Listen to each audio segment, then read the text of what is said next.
এগুলো ভালো হচ্ছে, খুব সুন্দর।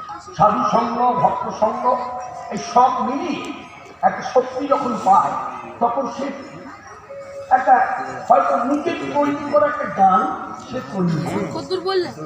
ভালো করে বুঝে 2 মিনিট হয়ে গেল। সাধু সঙ্গ বৈষ্ণবেরা তখনই দেয় যখন শাস্ত্রের কথার সঙ্গে এবং মহাজনীর পদ্মনাভনের সঙ্গে ওই গানের যোগ ঘটে, তখন মর্যাদা দেয়।